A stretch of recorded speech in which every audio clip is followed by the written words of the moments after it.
서울 신촌의 연세대학교 병원.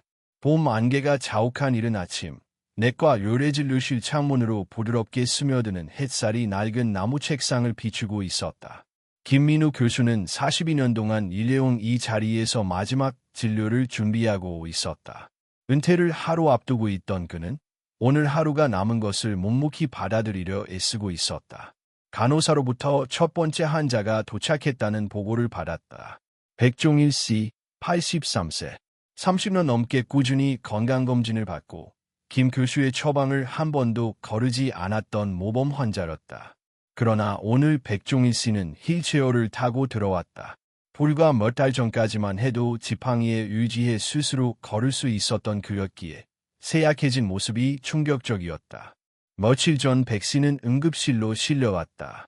원인은 간 손상. 검진 결과에 따라 매년 추가된 약물 복용이 누적되어 결국 간 기능이 심각하게 저하된 것이다.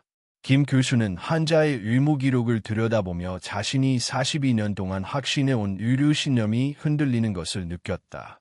김 교수는 문득 자신이 지난 수십 년간 환자들에게 반복해온 정기 종합검진이라는 권고의 의문을 품기 시작했다. 그 중에서도 가장 먼저 떠오른 문제는 의료 방사선 노출이었다. 현대의 건강검진은 기본적으로 다양한 영상 검사를 포함한다. CT, 컴퓨터 단층 촬영, PET-CT, 양전자 방출 단층 촬영, 흉부 엑스레이, 복부 초음파 등 다양한 기법이 사용된다. 특히 한국에서는 건강검진센터를 중심으로 연 1, 2회 이상 정밀검진을 권장하는 경우가 많다. 문제는 이 과정에서 몸이 과도한 방사선에 노출된다는 점이다. 일반적인 흉부 엑스레이 한 장의 방사선 노출량이 약 0.1mV, MSV,인데 반해 CT 검사는 한 번에 1030mV까지 방사선을 잴 수 있다. 즉, CT 한 번은 엑스레이 10만 300회에 해당하는 방사선량을 몸에 쏘는 셈이다. 젊은 사람이라면 이 방사선에 노출되더라도 세포 손상이나 암 발생 위험이 수십 년 후에나 나타날 수 있다. 그러나 80세 이상의 고령자에게는 사정이 다르다. 방사선이 면역 체계에 미치는 영향이 즉각적이고 회복이 거의 불가능하다. 노화로 인해 면역력이 급격히 악해진 상태에서 추가적인 방사선 스트레스가 가해지면 감염에 대한 저항력이 현저히 감소한다. 연구에 따르면 80세 이상 노인이 1년에 여러 번 CT 스캔을 받을 경우 폐렴, 요로감염, 폐혈증 등의 발생 위험이 20% 이상 증가한다고 보고되었다. 김 교수는 은퇴를 앞두고 지난 몇 달 동안 자신이 진료했던 80세 이상 환자들의 의료 기록을 다시 검토하기 시작했다. 수백 건의 기록을 검토하면서 그는 하나의 일관된 패턴을 발견했다. 정기 건강검진을 통해 반복적으로 영상 검사를 받은 환자일수록 면역 관련 질환의 발생률이 높았던 것이다. 백종일 씨 역시 예외가 아니었다. 10년간 매년 종합검진을 받으며 가슴과 복부 CT를 최소 15회 이상 촬영했다. 이 과정에서 그는 점점 더 잦은 감염성 질환을 겪었고 이를 치료하기 위한 항생제 사용도 빈번해졌다. 결국 약물 부작용과 감염 악화가 복합적으로 작용하여 간 손상이라는 치명적 결과로 이어진 것이다. 미국 노인의학회와 유럽 노인의학회는 이미 수년 전부터 80세 이상 노인에 대한 불필요한 영상 검사를 줄일 것을 권고해왔다.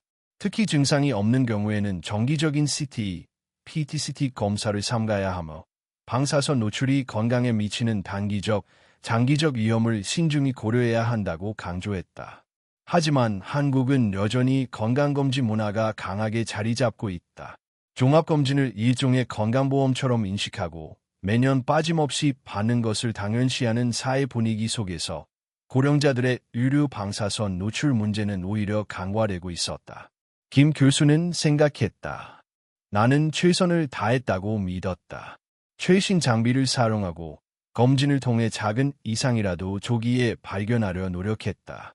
그러나 그 과정에서 정작 환자의 몸이 얼마나 많은 스트레스와 손상을 입고 있었는지 충분히 고려하지 못했다. 그는 스스로를 책망했다. 정말 환자를 위하는 길이 무엇이었을까? 무조건적으로 많이 검사하고 빨리 발견하는 것이 답이 아니었을지도 모른다. 마지막 진료를 앞두고 김 교수는 결심했다. 남은 시간 동안 그는 환자들에게 진정으로 필요한 조언을 하고자 했다. 더 이상 무조건적인 검진 권유가 아닌 각자의 건강 상태에 맞는 최소한의 부담으로 삶의 질을 지키는 길을 함께 찾아주기로 했다. 백종희 씨를 향해 다가가며 김 교수는 조용히 말했다. 백 선생님, 이제부터는 우리가 조금 다른 방법으로 건강을 지켜봅시다. 덜 검사하고, 더 움직이고, 더 웃는 것부터 시작하는 겁니다. 진료실 창문 너머로 봄비가 내리기 시작했다. 잔잔히 떨어지는 빗방울 소리 속에서 김 교수는 늦었지만 결코 포기할 수 없는 깨달음을 가슴 깊이 새겼다. 백종희 씨가 휠체어에 앉아 숨을 고르며 조심스레 입을 열었다. 교수님, 다른 병원에서도 진료를 받았는데요. 그곳에서는 제가 먹어온 약 중 일부가 필요 없었을 수도 있다고 하더군요. 김민우 교수는 백 씨의 말을 묵묵히 들었다. 무겁고도 아픈 진실이 가슴 깊숙이 파고들었다. 오랫동안 환자들에게 더 나은 건강을 약속하며 처방해온 약들이 어쩌면 그들의 삶을 무겁게 짓누르고 있었는지도 모른다. 백 씨는 10년 전 처음 종합검진에서 지방간 소견을 받았다. 경미한 수준이었지만 김 교수는 예방 차원에서 간 보호제를 처방했다. 그 다음 해에는 콜레스테롤 수치가 약간 올라간 것을 확인하고 스타틴 계열 약물을 추가했다. 이후 매년 종합검진을 거듭할 때마다 소소한 이상이 발견되었고 그때마다 새로운 약이 하나둘씩 추가되었다. 혈압약, 당뇨병약, 골다공증 예방약, 혈전 방지약, 이장 보호제, 심지어 수면제까지. 그렇게 백 씨의 약 봉투는 점점 두꺼워졌다. 어느새 하루에 12종류 이상의 약을 복용하는 상태가 되었다. 의학에서는 이러한 현상을 다략제 복용, 팔리퍼머시이라 부른다. 보통 5가지 이상의 약물을 동시에 복용할 때를 의미하는데 80세 이상의 고령자에게 있어 다략제 복용은 매우 심각한 문제를 초래할 수 있다. 첫째, 약물 간 상호작용이 문제다. 약과 약이 서로 예기치 못한 방식으로 작용하여 새로운 부작용이나 이상 반응을 유발할 수 있다. 예를 들어 간 보호제야 스타틴이 동시에 간에 부담을 주어 오히려 간 기능 저하를 악화시킬 수 있다. 백 씨의 경우 여기에 혈압약과 당뇨약까지 추가되어 간에 대한 스트레스가 복합적으로 가중되었다. 둘째, 노화로 인해 약물 대사 기능이 급격히 떨어진다. 간과 신장은 나이가 들수록 기능이 감소하여 약물을 체내에서 처리하고 배출하는 능력이 50% 이상 줄어든다. 젊은 사람에게는 무난했던 용량이 고령자에게는 치명적인 부담이 될 수 있다. 셋째, 처방폭포 프리스크라이빙 캐스케이드 현상이 발생할 수 있다. 이는 한 약물의 부작용을 새로운 질병으로 오인하여 또 다른 약물을 추가 처방하는 악순환을 뜻한다. 예를 들어 혈압약 복용 후 어지럼증이 나타나면 이를 독립적인 어지럼증 질환으로 간주하고 추가 약물을 처방하는 식이다. 그러나 실제로는 기존 약물의 부작용일 뿐이다. 김 교수는 자료를 통해 충격적인 연구 결과를 접했다. 미국 노인의학회 연구에 따르면 80세 이상 노인이 5개 이상의 약을 복용할 경우 낙상 위험이 3배, 입원 위험이 2배, 사망 위험이 1.5배 증가한다고 한다. 더불어 한국노인의학회의 조사에 따르면 고령자에게 처방된 약물 중 30에서 40%가 불필요하거나 부적절한 경우가 많았다. 이 모든 사실은 김 교수의 가슴을 더욱 무겁게 했다. 나는 환자들을 지키고 싶었다. 작은 이상이라도 미리 대응하면 건강을 오래 유지할 수 있으리라 믿었다. 하지만 그 과정에서 오히려 환자들의 몸에 과도한 부담을 안겨주었던 것 아닐까. 그는 고개를 숙였다.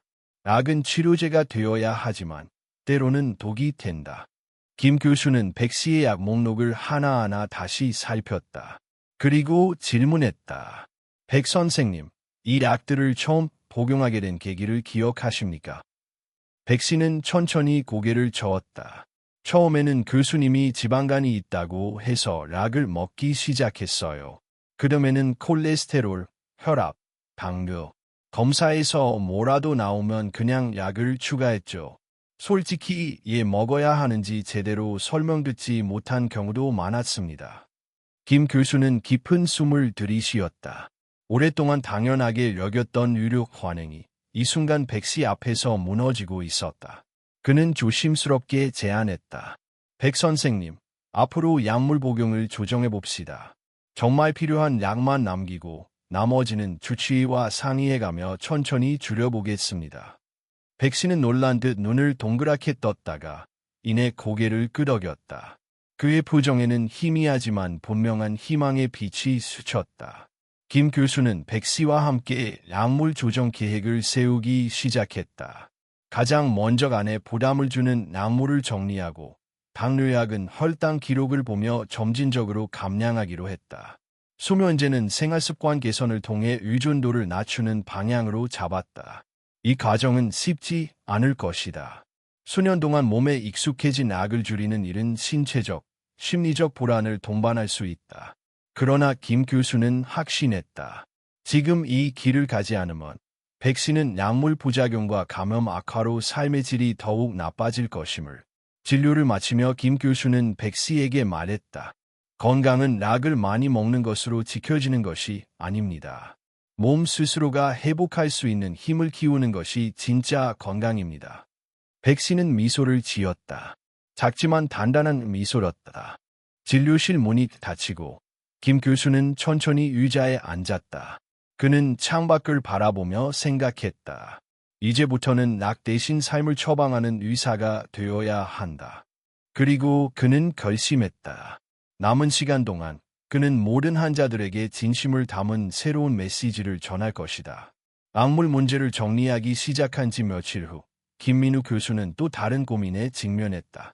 건강검진에서 발견되는 사소한 이상 소견들이 환자들에게 과연 어떤 영향을 미치고 있었는지를 다시 생각하게 된 것이다.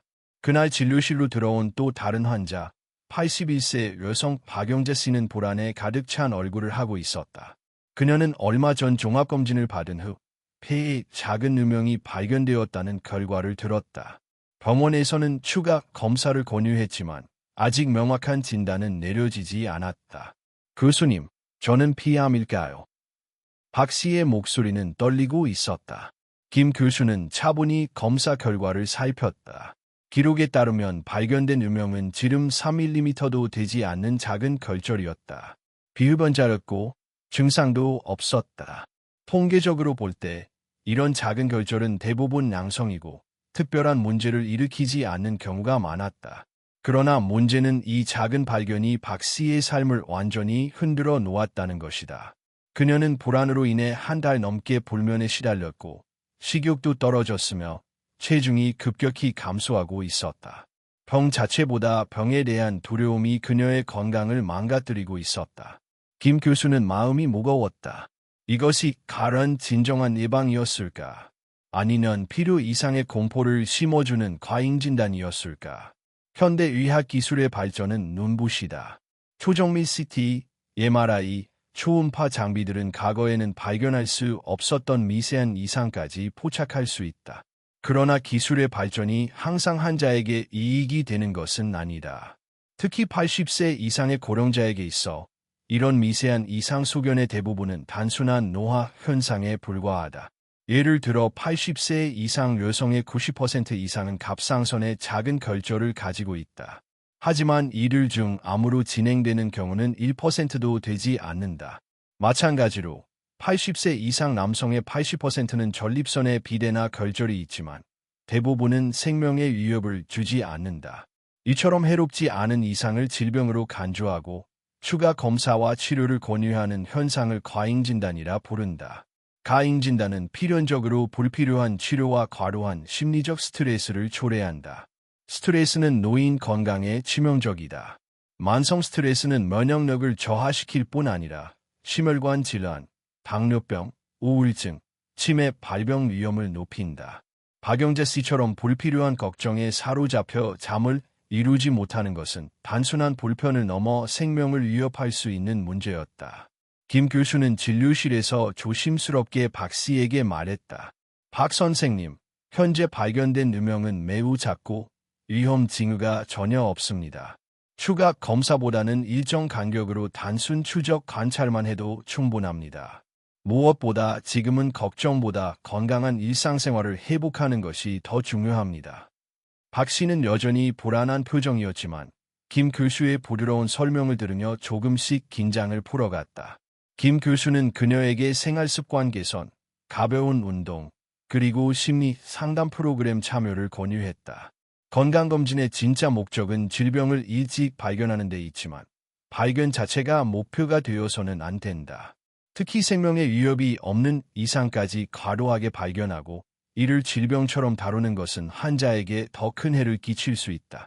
김 교수는 자신의 진료 경험을 되돌아보았다. 많은 환자들이 갑상선 결절이나 작은 간 낭종, 신장 낭포 같은 것들로 불안해하며 추가 검사를 반복했다. 그리고 그 과정에서 드는 시간, 돈, 정신적 고통은 결코 가볍지 않았다. 어쩌면 나는 환자들에게 병이 아니라 걱정을 처방하고 있었는지도 모른다. 김 교수는 마음속으로 그렇게 중얼거렸다. 실제로 최근 연구에 따르면 건강검진으로 인한 심리적 불안이 질병 자체만큼이나 건강을 해칠 수 있다고 보고되었다. 스트레스 호르몬인 코르티솔이 지속적으로 분비되면 심혈관계에 부정적 영향을 미치고 기억력 저하를 초래하며 전반적인 면역력을 악화시킨다. 특히 고령자는 이러한 스트레스에 더욱 취약하다. 신체 회복력이 젊은이보다 떨어지기 때문이다. 그렇다면 어떻게 해야 할까? 김 교수는 답을 알고 있었다. 고령자의 건강검진은 최소 개입 원칙을 따라야 한다. 증상이 없고 생활에 지장이 없는 작은 이상은 과감히 지켜보기로 하고 실제로 삶에 영향을 줄 수 있는 질환에만 집중해야 한다. 예방이란 무엇보다 삶의 질을 지키는 것이어야 한다. 환자의 일상, 정신적 안정, 사회적 연결이 무너지지 않도록 하는 것이 진짜 예방이다. 진료가 끝나고 박영자 씨는 조심스럽게 물었다. 교수님, 저는 괜찮을까요? 김 교수는 환하게 미소 지으며 답했다. 네, 선생님은 충분히 건강하십니다. 이제 우리 함께 걱정되신 웃음을 찾아봅시다. 박 씨는 눈시울을 붉히며 고개를 끄덕였다. 진료실을 나서는 그녀의 발걸음은 들어올 때보다 훨씬 가벼워 보였다.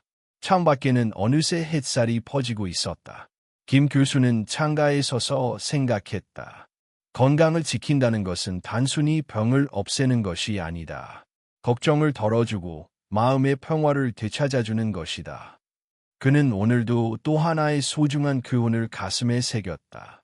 박영자 씨와의 상담을 마치고 진료실에 남은 김민우 교수는 또 하나의 질문을 마음에 품었다. 건강검진으로 인해 발견된 이상소견이 과잉진단을 넘어 실제로 불필요한 시술과 수술로 이어지는 경우가 많지 않았던가. 그는 오래전 자신의 환자였던 오승훈 씨를 떠올렸다. 오 씨는 84세 종합검진을 통해 간에 3cm 크기의 결절이 발견되었다. 당시 병원에서는 악성 가능성을 배제할 수 없다며 수술을 권유했다. 가족들은 걱정 끝에 수술을 결심했고 오 씨는 간종양 절제술을 받았다.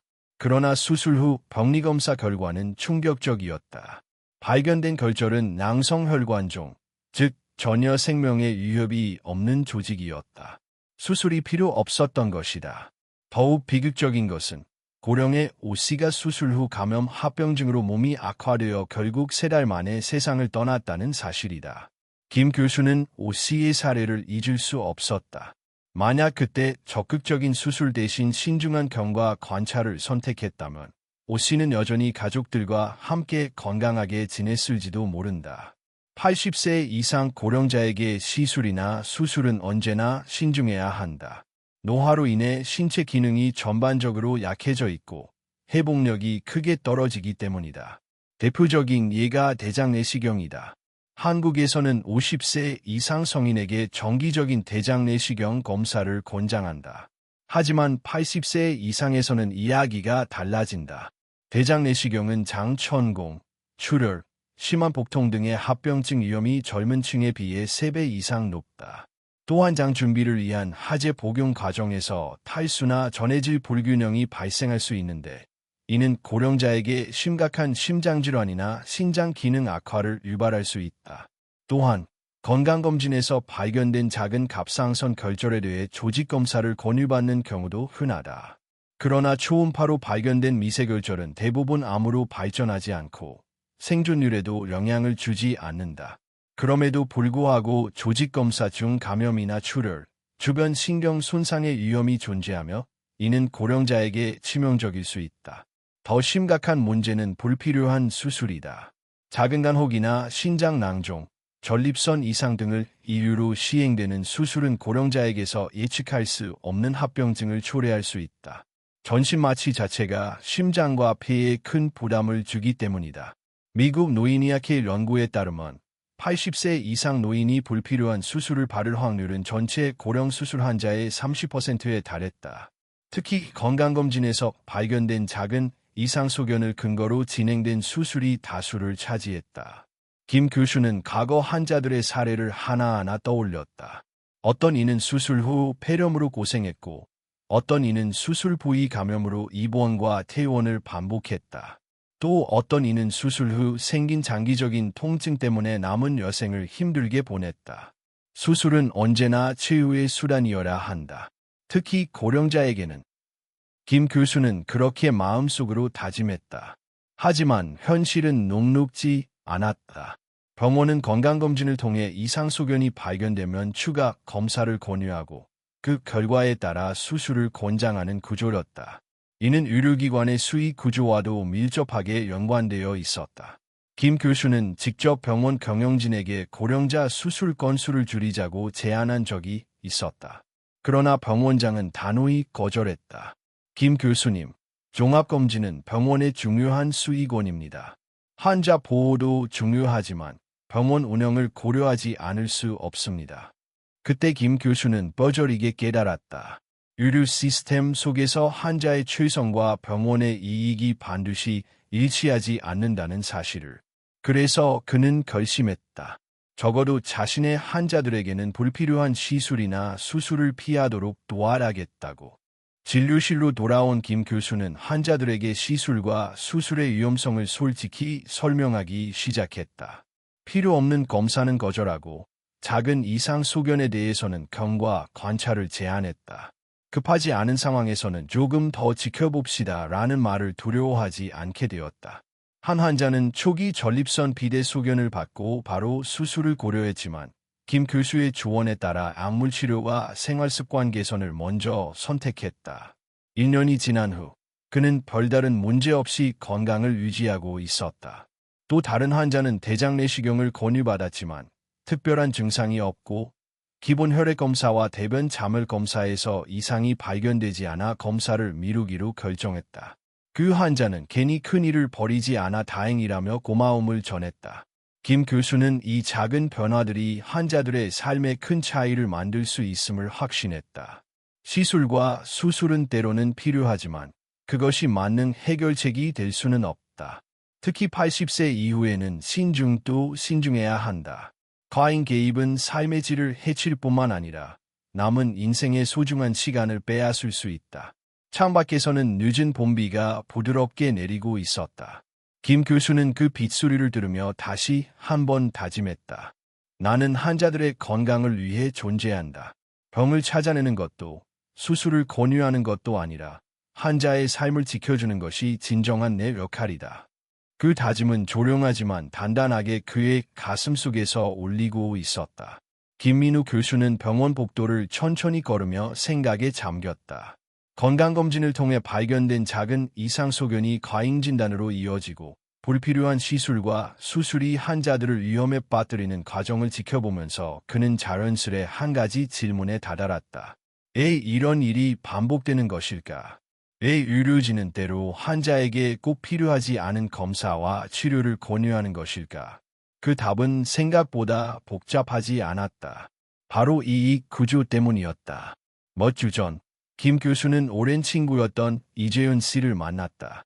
이 씨는 국내 굴지의 제약회사에서 영업 및 마케팅을 담당하는 임원이었다. 은퇴를 앞둔 김 교수를 위해 조촐한 식사를 준비한 자리에서 두 사람은 오랜만에 깊은 이야기를 나누었다. 민우야, 너도 알겠지만 제약회사 입장에서 가장 좋은 고객은 누구인지 알아? 이 씨는 반쯤 농담처럼 말했다. 노인 환자야. 약을 꾸준히 먹고 쉽게 바꾸지 않거든. 그리고 무엇보다 의사의 말을 거의 절대적으로 신뢰하지. 김 교수는 씁쓸하게 웃었다. 이 씨는 이어 충격적인 이야기를 털어놓았다. 제약회사들은 건강검진 결과를 활용해 놓인 환자들에게 약물을 더 많이 처방하도록 장려하는 전략을 세우고 있었다. 검사 결과에서 조금이라도 이상 수치가 나오면 예방 차원의 약물 처방을 적극 권유하는 것이다. 이러한 흐름을 지원하기 위해 제약회사들은 병원에 각종 교육 자료를 제공하고 의사들에게 연구비, 학회 참가 지원, 심지어 소정의 금전적 보상을 제안하기도 한다. 물론 모든 의료진이 이에 휘둘리는 것은 아니지만 현실적으로 이런 유혹을 완전히 뿌리치기란 쉽지 않다. 병원 역시 자유롭지 않다. 건강검진센터는 대부분 병원의 주요 수익원 중 하나다. 기본적인 검진 비용 자체도 적지 않지만 이상 소견이 발견될 경우 추가 검사, 추가 진료, 약물 처방, 시술과 수술로 이어지면서 수익이 기하급수적으로 늘어난다. 김 교수는 병원회의에서 건강검진 프로그램의 방향에 대해 문제를 제기한 적이 있었다. 80세 이상 고령자에 대해서는 과도한 검진을 자제하고 꼭 필요한 경우에만 추가 검사를 권유합시다. 그러나 돌아온 대답은 명확했다. 교수님, 현실적으로 병원 운영을 생각해야 합니다. 종합검진은 병원 수익의 핵심입니다. 그때 김 교수는 가슴 깊은 회의를 느꼈다. 우리가 정말 환자를 위해 일하고 있는가? 아니면 시스템을 위해 환자를 끌어들이고 있는가? 그는 오랫동안 신념처럼 믿어온 의료의 순수성을 다시 돌아보게 되었다. 물론 모든 건강검진이 나쁜 것은 아니다. 적절한 시기에 적절한 대상에게 시행되는 검진은 질병을 조기에 발견하고 생명을 구할 수 있다. 하지만 현재의 시스템은 특히 고령자에 대해서는 검진을 위한 검진으로 변질되고 있었다. 80세 이상의 환자에게서 경미한 이상 소견이 발견될 가능성은 매우 높다. 나이 자체가 신체의 자연스러운 변화를 동반하기 때문이다. 그런데 이 변화를 질병으로 규정하고 치료를 시작하면 환자는 평생 약물에 의존하게 된다. 이는 제약회사, 병원, 보험사 모두에게 이익이 되는 구조를 만든다. 김 교수는 백종일 씨의 사례를 떠올렸다. 만약 백 씨가 매년 종합검진을 받지 않았다면, 아니면 최소한 작은 이상에 대해 즉각적인 약물 처방을 받지 않았다면, 그는 지금쯤 여전히 건강하게 지팡이를 짚고 걸어다니고 있을지도 모른다. 백 씨는 스스로 자신의 몸을 믿지 못하게 되었고, 늘 검진 결과에 의존해 건강을 판단했다. 결국 그는 약물 과잉 복용으로 간 손상을 입고 삶의 질을 잃어버렸다. 김 교수는 깨달았다. 진정한 건강은 수치로 측정할 수 있는 것이 아니다. 몸과 마음이 조화를 이루고 스스로의 삶을 온전히 살아낼 수 있을 때 비로소 건강하다고 말할 수 있다. 그렇다면 의료진은 어떻게 해야 하는가? 김 교수는 스스로 답을 내렸다. 나는 환자에게 병을 주목하게 하지 말고 삶을 주목하게 해야 한다. 그는 환자들에게 매년 반복되는 무분별한 종합검진 대신 생활습관을 개선하고 규칙적인 운동과 건강한 식습관을 유지하는 방법을 알려주기로 결심했다. 또한 환자들에게 스스로 질문하게 했다. 이 검사가 정말 필요한가? 이 약을 먹지 않고도 생활할 수는 없는가? 이 치료가 내 삶의 질을 향상시킬 수 있는가? 이러한 질문을 통해 환자 스스로 현명한 결정을 내릴 수 있도록 돕는 것. 그것이 진정한 의료인의 역할임을 김 교수는 깊이 느꼈다. 진료가 끝난 늦은 오후, 김 교수는 조용히 병원 옥상에 올라갔다. 도심을 가득 메운 빛바랜 봄빛 아래 수많은 사람들이 분주히 오가는 풍경이 보였다. 나는 어떤 삶을 처방할 것인가? 김 교수는 마음속으로 묻고 스스로 대답했다. 병원이 아니라 환자 개인의 삶을 위한 길을 처방해야 한다. 그 다짐은 가슴속 깊이 더욱 단단하게 자리 잡았다. 김민우 교수는 병원 옥상 난간에 기대어 서울 도심을 내려다보았다. 분주한 거리를 오가는 사람들 속에는 수많은 환자들도 있을 것이고 어쩌면 스스로 병을 가진 사람이라 믿으며 살아가는 이들도 있을 것이다. 그는 생각했다. 우리가 말하는 건강이란 과연 무엇인가? 오랫동안 의료 현장에서 일하며 김 교수는 수많은 건강검진 수치를 보아왔다. 혈압, 혈당, 콜레스테롤, 간 수치, 신장 기능 수치, 체질량 지수 등 모든 수치가 정상 범위 안에 들어가면 건강하다고 평가했다. 하지만 가령 그런 수치들이 삶의 질을 그대로 반영할 수 있을까? 백종일 씨를 떠올리자 마음이 무거워졌다. 혈액 검사 수치는 나쁘지 않았지만 그는 휠체어에 앉아 있었다. 매일 약을 한 움큼씩 먹으면서도 기운 없이 하루하루를 버텨야 했다. 그의 삶은 수치상 정상이라는 단어와는 거리가 멀었다. 진정한 건강은 무엇인가? 김 교수는 스스로 답을 내렸다. 건강은 단순히 병이 없는 상태가 아니다. 건강은 스스로 움직이고, 먹고, 웃고, 사랑할 수 있는 힘이다. 검사 결과가 아니라 삶을 살아내는 능력 그 자체다. 최근 한국노인복지학회의 연구에 따르면 고령자의 삶의 질은 의료적 지표보다는 사회적 연결, 신체적 자율성, 정신적 안녕과 더 밀접한 관련이 있었다. 규칙적인 운동, 친구 및 가족과의 교류, 취미생활 참여가 건강 수명에 훨씬 큰 영향을 끼친다는 결과가 나왔다. 즉, 병원 검진 결과가 아무리 좋아도 일상에서 소외되고 고립되어 있다면 진정한 의미의 건강하다고 볼 수 없다는 것이다. 김 교수는 이를 환자들에게도 설명하기 시작했다. 혈압이 조금 높아도 괜찮습니다. 대신 매일 산책을 하세요.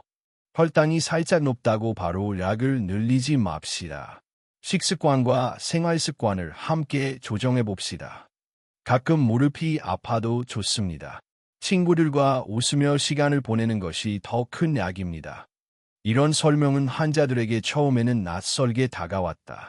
오랫동안 수치를 정상으로 만드는 것이 건강의 전부라고 믿어왔기 때문이다. 하지만 김 교수는 포기하지 않고 반복했다. 건강은 검사실이 아니라 일상 속에서 만들어진다. 80세를 넘어선 인생에서 가장 중요한 것은 검진 결과가 정상이라는 한 줄 문장이 아니다. 매일 아침 스스로 일어나서 가벼운 스트레칭을 하고 좋아하는 음식을 조금씩 맛보고 이웃과 인사를 나누고 해가 지는 저녁에 작은 웃음을 지을 수 있는 삶, 그것이야말로 진정한 건강이었다. 김 교수는 또한 정신적 평안의 중요성을 강조했다. 스트레스, 불안, 외로움은 고령자에게 있어 치명적인 독과 같다. 검진 결과에 집착하거나 매년 작은 이상 소견에 불안해하는 것보다 스스로 마음을 다스리고 긍정적인 생각을 유지하는 것이 훨씬 더 중요했다. 실제로 김 교수가 관리한 환자들 중 사회적 활동을 활발히 하는 이들은 약물 복용량이 줄어들었고 입원율 또한 현저히 낮았다. 반면 과도한 검진과 약물에 의존했던 환자들은 오히려 건강 상태가 점점 악화되었다. 김 교수는 강연에서도 이 점을 자주 언급했다. 검사는 수단일 뿐입니다. 목적이 되어서는 안 됩니다. 목적은 삶입니다. 당신이 오늘 웃고 움직이고 사랑하는 것, 그것이 진정한 치료입니다. 그의 강연을 듣고 나서 검진 습관을 바꾼 환자들이 많아졌다. 매년 고가의 종합검진을 받던 한 노부부는 검진 대신 부부 육아 수업을 듣기 시작했고 혈압이 자연스럽게 낮아졌다. 또 다른 83세 여성은 불필요한 약을 줄이고 매일 동네 공원을 산책하면서 우울증 증세가 눈에 띄게 좋아졌다. 김 교수는 그들의 변화에서 확신을 얻었다. 몸은 돌보는 것보다 살아가는데 더 적합하게 설계되어 있다. 물론 필요한 검진과 치료는 여전히 중요하다. 그러나 고령자에게 과도한 개입은 오히려 해가 될 수 있다는 점을 의료진과 환자 모두 명심해야 했다. 진료가 끝나고 김 교수는 환자 한 명 한 명에게 이렇게 말했다. 건강검진 결과에 집착하지 마십시오. 당신의 일상을 사랑하십시오. 오늘 하루를 건강하게 살아가는 것, 그것이 가장 강력한 예방입니다. 병원 복도를 걸으며 김 교수는 문득 자신도 새로운 삶을 시작해야겠다고 다짐했다. 의사로서가 아니라 한 인간으로서 남은 삶을 보다 충만하게 살아가야겠다고. 건강이란 결국 삶을 사랑하는 기술이었다. 그는 조용히 중얼거렸다. 나는 이제 수치가 아니라 사람을 진료하겠다. 그리고 그 다짐은 그의 발걸음을 한층 가볍게 만들었다. 김민우 교수는 은퇴를 앞두고 마지막으로 준비한 강연의 제목을 이렇게 정했다. 노년 건강을 지키는 5가지 열쇠. 오랜 의료 경험과 환자들과의 긴 여정 끝에 그는 깨달았다. 건강검진 수치나 약물 개수보다 더 중요한 것은 바로 일상 속의 작은 습관들이었다. 강연장이었던 서울 노인종합복지관 강당은 아침부터 북적였다. 80세 이상 어르신들이 삼삼오오 모여 앉아 김 교수의 말을 조용히 기다리고 있었다. 김 교수는 천천히 무대에 올라 이야기를 시작했다. 여러분, 오늘부터 건강을 다시 정의해 봅시다. 건강은 숫자가 아니라 여러분이 살아가는 모습 그 자체입니다. 그는 목소리를 가다듬고 5가지 열쇠를 하나씩 소개하기 시작했다. 첫째, 규칙적인 신체 활동. 매일 걷는 것만으로도 건강을 지킬 수 있습니다. 특별한 운동이 아니어도 괜찮습니다. 아침에 집 주변을 20분 정도 천천히 걷거나 동네 공원을 한 바퀴 도는 것부터 시작하세요. 김 교수는 노인들의 운동이 무리하지 않고 지속 가능한 것이어야 한다고 강조했다. 넘어짐을 예방하기 위해 평평한 길을 고르고 편한 신발을 신는 것이 중요했다. 가능하다면 가벼운 스트레칭이나 실내 요가를 추가하면 더욱 좋았다. 둘째, 건강한 식습관. 한국 전통 식단을 기억하세요. 채소와 나물, 생선과 된장국. 소박하지만 균형 잡힌 음식들이 우리 몸을 지켜줍니다. 김 교수는 가공식품과 지나친 당분 섭취를 줄이고 신선한 재료로 직접 만든 식사를 권장했다. 특히 노년기에는 단백질 섭취가 매우 중요했다. 나이가 들수록 근육량이 줄어들기 때문에 두부, 콩, 생선, 닭고기 등 양질의 단백질을 충분히 섭취해야 했다. 셋째, 사회적 관계 유지. 건강은 혼자서는 지킬 수 없습니다.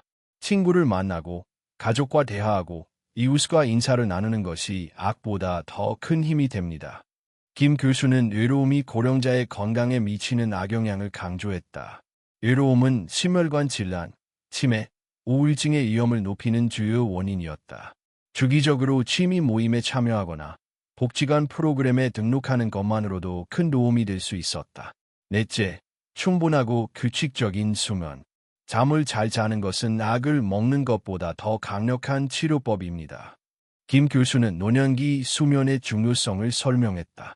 잠이 부족하면 면역력이 떨어지고 기억력과 집중력이 악해진다. 특히 80세 이후에는 수면 패턴이 변하기 쉽기 때문에 일정한 수면 습관을 유지하는 것이 무엇보다 중요했다. 그는 어르신들에게 매일 같은 시간에 잠자리에 들고 낮에는 햇빛을 충분히 쬐며 잠자기 전에는 스마트폰이나 TV 같은 전자기기를 멀리할 것을 조언했다. 다섯째, 약물 정리. 복용하는 약이 5가지 이상이라면 꼭 주치의와 상의하러 약을 조정해야 합니다. 김 교수는 다락제 복용의 위험성을 다시 한번 강조했다. 약물 부작용, 상호작용, 신체 기능 저하로 인한 약물 축적 등이 노년 건강을 심각하게 해칠 수 있었다. 필요한 약만 최소한으로 복용하고 불필요한 영양제나 보조제는 가감히 줄이는 것이 필요했다. 강연을 듣던 한 어르신이 손을 들고 물었다. 교수님, 그러면 종합검진은 안 받는 게 좋습니까? 김 교수는 미소 지으며 답했다. 종합검진 자체가 나쁜 것은 아닙니다. 하지만 80세 이후라면 무조건적인 검진보다는 내 몸이 실제로 보내는 신호에 귀를 기울이는 것이 더 중요합니다. 증상이 없는 경우라면 지나친 검진과 치료를 피하고 생활습관 개선에 집중하는 것이 현명한 방법입니다. 그는 덧붙였다. 검진은 선택이고 삶은 의무입니다. 건강검진 결과가 아니라 여러분의 삶이 건강해야 합니다. 어르신들은 고개를 끄덕였다. 그들의 얼굴에는 어렴풋한 깨달음과 희망이 함께 떠올랐다. 강연이 끝난 후 몇몇 어르신들은 김 교수에게 다가와 감사 인사를 전했다. 그들은 말했다. 교수님 말씀을 듣고 나니 오늘부터라도 하루에 한 번 더 웃고 싶습니다. 괜히 걱정만 하면서 살았던 것 같아요. 이제는 건강하게 즐기면서 살겠습니다. 김 교수는 그들의 따뜻한 손을 꼭 잡았다. 그리고 마음속으로 다짐했다. 나는 이제 숫자가 아닌 사람을 위해 진료한다. 노년 건강을 지키는 5가지 열쇠. 그것은 거창한 비법이 아니었다. 오히려 아주 평범하고 소박한 일상에서 시작되었다. 매일 걷고, 신선한 음식을 먹고, 사람들과 어울리고, 깊이 잠들고, 락을 줄이는 것. 그렇게 하루하루를 소중히 살아가는 것이야말로 최고의 건강법이었다. 김민욱 교수의 강연 이후 몇몇 어르신들은 삶에 작은 변화를 주기 시작했다. 그 변화들은 조용했지만 분명했고 무엇보다 소중한 것이었다. 첫 번째 주인공은 백종일 씨였다. 백 씨는 휠체어에 앉아 힘겹게 진료실을 찾던 모습을 뒤로하고 약물 조정 프로그램을 성실히 따랐다. 김 교수와 상의하러 필요 없는 약들을 하나씩 줄였고 매일 휠체어 대신 지팡이를 짚고 복도 끝까지 걷는 것을 목표로 삼았다. 처음에는 몇 걸음도 힘들었지만 시간이 지나면서 그의 걸음은 조금씩 길어졌다. 3달 후, 백 씨는 병원 입구까지 스스로 걸어올 수 있게 되었다. 교수님, 요즘은 아침마다 동네 슈퍼까지 걸어가서 우유를 사옵니다. 백 씨는 자랑스럽게 말했다. 그의 얼굴에는 예전보다 훨씬 생기가 돌고 있었다. 간 기능 수치도 눈에 띄게 개선되었고 무엇보다 약물을 줄이면서 소화불량, 피로감, 어지럼증 같은 부작용이 현저히 줄어들었다. 김 교수는 백 씨를 바라보며 생각했다. 진정한 의학은 환자에게 걷는 기쁨, 살아가는 힘을 되돌려주는 것임을. 두 번째 이야기는 신영숙 씨에게서 시작되었다. 82세인 신영숙 씨는 매년 고가의 종합검진을 빠뜨리지 않고 받던 분이었다. 검진 결과 작은 이상이 발견될 때마다 걱정이 커져 해마다 약을 추가로 복용하곤 했다. 그러나 김 교수의 강연을 들은 뒤 신 씨는 생각을 바꾸었다. 검진 대신 나를 위한 무언가를 해보고 싶다는 마음이 들었다. 그녀는 종합검진에 쓰려던 돈으로 복지관 수영 강습에 등록했다. 처음에는 물이 두렵기도 했지만 강사의 도움을 받아 서서히 수영을 배워나갔다. 수영을 시작한 지 6개월 후 신 씨는 눈에 띄게 건강해졌다. 관절 통증이 줄고 혈압도 안정되었으며 무엇보다 새로운 친구들을 사귀게 되었다. 매주 수영장 가는 날이 기다려져요. 친구들이랑 웃고 떠드는 시간이 제일 즐겁습니다. 신 씨는 환하게 웃었다. 그 웃음은 오랜 두려움과 불안을 밀어내고 있었다. 세 번째 주인공은 윤동화 씨였다. 85세인 윤 씨는 은퇴 후 오랫동안 집에만 머물며 외로움에 시달리고 있었다. 아내를 일찍 여의고 자식들도 모두 외국에 있어 점점 말수가 줄고 무기력해졌다. 김 교수의 강연을 들은 그는 마음을 고쳐먹었다. 내가 먼저 움직여야겠다. 윤 씨는 복지관에서 진행하는 수채화 교실에 등록했다. 어린 시절 꿈꿨던 그림을 다시 시작한 것이다. 처음에는 손이 떨려 선 하나 긋는 것도 힘들었지만 꾸준히 연습한 끝에 작은 풍경화를 완성할 수 있었다. 그림을 그리면서 그는 자연스럽게 다른 수강생들과 대화를 나누었고 오랜만에 웃을 일도 생겼다. 색을 칠할 때마다 마음이 편안해집니다. 예전 친구들도 다시 만나게 됐어요. 윤 씨는 눈빛이 반짝이며 말했다. 그는 더 이상 매년 건강검진 결과를 기다리지 않았다. 대신 매주 완성할 작은 그림을 기다리며 살아갔다. 김 교수는 백종일 씨, 신영숙 씨, 윤동화 씨를 보면서 확신했다. 삶을 변화시키는 것은 악도, 검진 결과도 아니었다. 자신의 몸을 믿고 스스로를 돌보며 작지만 의미 있는 활동을 시작하는 것이었다. 그들은 더 많은 검사를 받거나 약을 늘려서 건강해진 것이 아니었다. 오히려 일상의 작은 기쁨, 규칙적인 활동, 따뜻한 인간관계 속에서 진짜 건강을 되찾았다. 김 교수는 이들의 사례를 다른 환자들에게도 소개했다. 백 선생님은 걷기를 시작했고, 신 선생님은 수영을 배웠고, 윤 선생님은 그림을 그리기 시작했습니다. 여러분도 오늘, 지금 이 순간부터 작은 변화를 선택해 보세요. 노년기의 건강은 특별한 비법이 필요하지 않았다. 규칙적인 움직임, 소박한 식사, 즐거운 대화, 깊은 수면, 그리고 긍정적인 마음가짐. 이 모든 것은 병원 밖에서 스스로 만들 수 있는 것들이었다. 김 교수는 강연을 마치며 조용히 덧붙였다. 우리가 선택할 수 있습니다. 병원 수치에 의존하는 삶이 아니라 매일을 사랑하는 삶을. 그날 강연장을 나서는 어르신들의 표정은 밝았다. 그들은 비록 나이는 들었지만 여전히 선택할 수 있었다. 그리고 그 선택이야말로 무엇보다 강력한 건강의 시작이었다. 김민우 교수는 노년 건강에 대해 고민할수록 한 가지 궁금증이 커졌다. 어떻게 어떤 사람들은 특별한 의료 혜택 없이도 오래도록 건강하고 행복하게 살아가는 걸까? 그는 국내의 장수 마을에 대한 자료를 찾아 읽기 시작했다. 그리고 공통된 사실을 발견했다. 한국의 대표적인 장수 지역인 제주도 남쪽 마을들, 전남 고흥, 그리고 남해군, 또 세계적으로 유명한 일본 오키나와, 이탈리아 사르데나, 코스타리카의 니코야 반도. 이 지역 사람들은 대부분 병원에 의존하지 않고도 스스로 건강을 유지하며 90세, 100세까지 삶을 이어가고 있었다. 김 교수는 이들의 생활 방식을 주의 깊게 살펴보았다. 첫 번째 공통점은 자연스러운 신체 활동이었다. 장수 마을의 어르신들은 별도로 운동을 하지 않았다. 그러나 매일 밭을 가꾸고 집안일을 하며 자연스럽게 몸을 움직였다. 걷기, 쪼그려 앉기, 물건 나르기 같은 기본 동작이 일상 속에 녹아 있었다. 특별한 헬스장도 운동 프로그램도 없었다.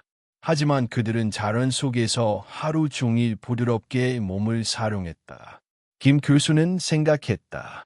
건강은 억지로 만드는 것이 아니라 삶 속에서 자연스럽게 쌓이는 것이다. 두 번째 공통점은 소박하고 균형 잡힌 식사였다. 오키나와 사람들은 주로 고구마, 채소, 해조류, 두부를 먹었고, 사르데나 사람들은 신선한 채소, 올리브 오일, 통곡물, 약간의 치즈와 생선을 먹었다. 니코아의 주민들은 콩, 옥수수, 가위를 중심으로 식사를 구성했다. 한국의 장수 지역 어르신들 또한 비슷했다. 제철 채소와 나물, 생선, 콩류를 주식으로 삼고 가공식품이나 고열량 음식을 거의 섭취하지 않았다. 김 교수는 환자들에게 늘 강조했던 말을 떠올렸다. 우리 몸은 자연이 주는 음식을 먹을 때 가장 잘 기능합니다. 세 번째 공통점은 강력한 사회적 연결이었다. 장수 마을의 어르신들은 가족, 이웃, 친구들과 끈끈한 관계를 유지했다. 오키나와의 모아이라는 작은 친모 모임, 사르데나의 마을 잔치, 니코아의 공동 작업 문화처럼 사람들은 서로를 돌보고 함께 시간을 보냈다. 한국의 고흥이나 남해군 어르신들도 매일 아침 함께 모여 차를 마시고 작은 농사일을 나누어 했다. 외로움은 거의 찾아볼 수 없었다. 김 교수는 연구 결과를 떠올렸다. 사회적 고립은 흡연보다 심혈관 질환 위험을 높이는 요인이며 고령자 사망률을 크게 증가시킨다고 한다. 네 번째 공통점은 삶의 목적의식이었다. 장수하는 사람들은 단순히 오래 사는 것이 아니라 의미 있게 살았다. 오키나와 사람들은 이키가이라는 개념을 가지고 있다. 아침에 일어나야 할 이유가 있다는 것이다. 니코야 주민들은 신앙과 가족 공동체 속에서 삶의 이유를 찾았다. 한국의 장수 어르신들도 손주를 돌봐야 한다. 텃밭을 가꿔야 한다는 식으로 하루하루의 분명한 목적을 가지고 살아갔다. 김 교수는 이 점에 깊은 감명을 받았다. 삶의 이유가 있을 때 몸은 스스로 살아갈 힘을 만들어낸다. 마지막 공통점은 의료 시스템에 대한 낮은 의존도였다. 장수 마을 사람들은 병원이 필요할 때는 이용했지만 일상적으로 병원에 의존하지 않았다. 건강검진에 집착하지 않았고 약물에 과도하게 기대지 않았다. 대신 그들은 일상생활 속에서 건강을 유지하고 아플 때는 자연 치유를 우선 고려했다. 김 교수는 이 사실이 놀랍기도 하고 부럽기도 했다. 우리는 너무 쉽게 병원에 기대고 약에 의존한다. 하지만 진짜 건강은 병원 밖에서 시작된다. 그는 자신이 환자들에게 권했던 방향이 결코 틀리지 않았음을 다시 한번 확신했다. 검진을 줄이고 약을 줄이고 대신 매일을 건강하게 살아가는 것. 그것이 장수의 진정한 비결이었다. 김 교수는 자료들을 정리하며 다짐했다. 이제 나는 수치를 쫓는 의사가 아니라 삶을 지키는 의사가 되겠다. 강연을 준비하면서 그는 제주도 남부 작은 마을 어르신들의 인터뷰도 소개했다. 한 할머니는 이렇게 말했다. 나는 매일 아침 텃밭에 나가 손으로 흙을 만져. 그리고 마을 회관에 가서 친구들이랑 수다를 떨어. 그게 내 건강 비결이야. 그 단순하고 따뜻한 말 속에 김 교수는 진짜 답을 찾았다. 건강은 특별한 것이 아니었다. 매일 햇빛을 받고 흙을 밟고 사람들과 웃고 적당히 몸을 움직이며 작은 기쁨을 느끼는 것. 그것이 진짜 장수의 비결이었다. 병원 검진 결과표가 아닌 삶 그 자체가 건강을 증명해주는 곳. 바로 그것이 장수 마을들의 공통점이었다. 김 교수는 그날 밤 조용히 일기장에 한 문장을 적었다. 나는 이제 숫자 대신 삶을 처방한다. 봄비가 그치고 서울 하늘에 맑은 햇살이 퍼지기 시작했다. 김민우 교수는 병원 옥상에서 마지막으로 도시를 바라보았다. 42년간의 의사 생활을 마무리하는 오늘, 그는 단 한 가지 확신을 품고 있었다. 건강은 병원에서 만들어지는 것이 아니라 삶 속에서 다져진다는 것. 진료실을 정리하며 김 교수는 수십 년간의 기억을 천천히 떠올렸다. 수많은 검진 후, 약 처방 전, 수술 기록들. 그 모든 것들이 때로는 환자들을 살렸지만 때로는 환자들의 삶을 무겁게 짓누르기도 했다. 그는 이제 묻고 싶었다. 당신은 어떤 삶을 선택하시겠습니까? 매년 고가의 종합검진을 받고 작은 이상 소견 하나에도 불안에 떨며 약물에 의존하며 살아가는 삶. 혹은 매일 아침 햇살을 받고 가벼운 산책을 하며 친구와 웃고 제철 음식을 즐기며 하루를 사랑하는 삶. 이 선택은 결코 병원의 권유나 제약회사의 광고가 대신해 줄 수 없다. 오직 본인이 스스로 내려야 할 선택이었다. 김 교수는 마지막 강연을 준비하며 자신이 환자들에게 전하고 싶었던 모든 메시지를 정리했다. 첫째, 건강검진은 필요할 때만 하십시오. 특히 80세 이상이라면 증상이 없는 이상 과도한 검사를 피하는 것이 현명합니다. 둘째, 약물은 꼭 필요한 것만 복용하십시오. 여러 종류의 약을 복용하고 있다면 주치의와 상담하러 꼭 필요한 약만 남기십시오. 셋째, 매일 몸을 움직이십시오. 멀리 가지 않아도 괜찮습니다. 집 주변을 걷고 가벼운 스트레칭을 하며 몸을 개운하게 하십시오. 넷째, 좋은 음식을 즐기십시오. 자연이 준 신선한 재료를 기본으로 소박하지만 균형 잡힌 식사를 하십시오. 다섯째, 사람들과 어울리십시오. 가까운 친구와 가족과 이웃과 웃고 이야기 나누는 시간이 최고의 보약입니다. 여섯째, 삶의 이유를 찾으십시오. 작은 일이어도 좋습니다. 텃밭 가꾸기, 손주 돌보기, 그림 그리기, 글쓰기. 매일 아침 일어나야 할 이유가 있는 삶이 건강을 지킵니다. 김 교수는 이 6가지 원칙이 거창하지 않다고 강조했다. 하지만 이 단순한 원칙들이야말로 수십 년간 수많은 환자들을 지켜본 끝에 얻은 진짜 교훈이었다. 그는 마지막 강연에서 환자들에게 이렇게 말했다. 여러분, 건강은 숫자가 아닙니다. 혈압 수치나 혈당 수치로 여러분의 가치를 판단하지 마십시오. 여러분이 오늘 누군가와 웃었는지, 스스로를 사랑했는지, 하루를 충실히 살았는지가 진짜 건강입니다. 강연을 듣던 어르신들은 조용히 고개를 끄덕였다. 어떤 이들은 눈가에 눈물이 맺히기도 했다. 한 어르신이 손을 들어 물었다. 교수님, 저도 지금부터 바꿀 수 있을까요? 김 교수는 미소 지으며 답했다. 물론입니다. 지금 이 순간부터입니다. 그날 강연이 끝난 후 몇몇 어르신들은 함께 산책을 하자며 약속했다. 다른 이들은 집에 돌아가 오래된 친구에게 전화를 걸겠다고 다짐했다. 또 어떤 이는 작은 텃밭을 가꾸기 위해 모종을 사러 가겠다고 했다. 김 교수는 그 모습을 보며 조용히 생각했다. 나는 오늘 진짜 치료를 시작했다. 검진 수치를 낮추는 것도 중요하지만 삶의 무게를 덜어주는 것, 환자들이 두려움 대신 희망을 품게 하는 것, 그것이 진정한 의사의 역할임을 그는 마지막까지 믿었다. 은퇴식을 마치고 병원을 나서는 길, 김 교수는 발걸음을 멈추고 하늘을 올려다보았다. 봄 하늘은 부드럽고 푸르렀다. 그는 깊이 숨을 들이쉬며 마음속으로 중얼거렸다. 나는 숫자를 치료한 것이 아니라 사람을 치유했다. 그리고 그는 천천히 그러나 확고한 걸음으로 새로운 삶을 향해 걸어 나갔다.